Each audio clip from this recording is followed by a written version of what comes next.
Whispers from Eternity. Key to demands.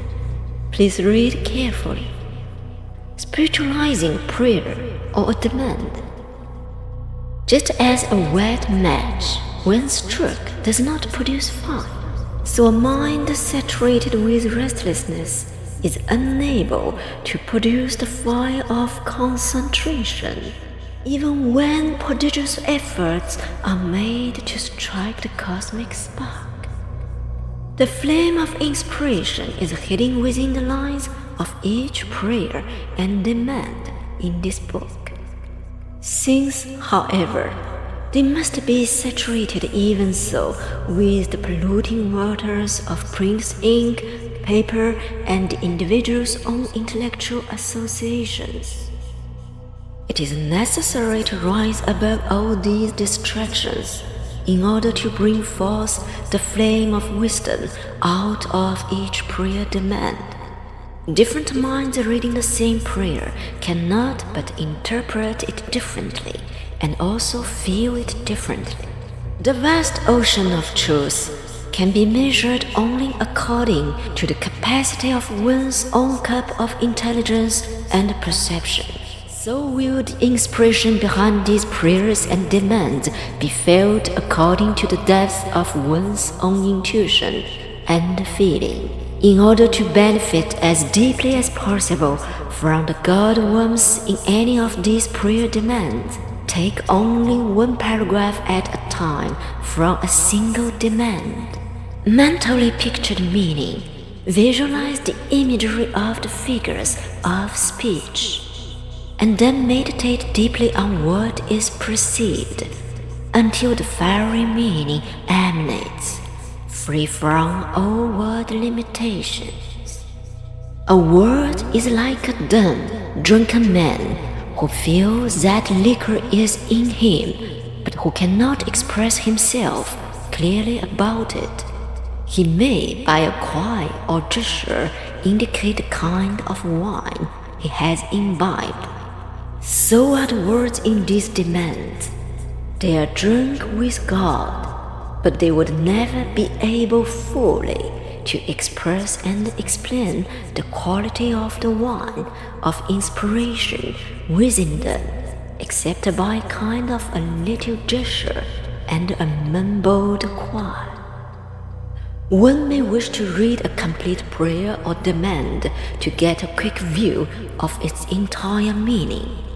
But if he read it over and over again, many times, and then, with closed eyes, repeatedly try to feel the deep inspiration behind and within it, he will thus spiritualize. That is to say, roused inspiration which slumbers beneath the thick quilt of human world. Prayers and demands are like plants which daily grow new blossoms.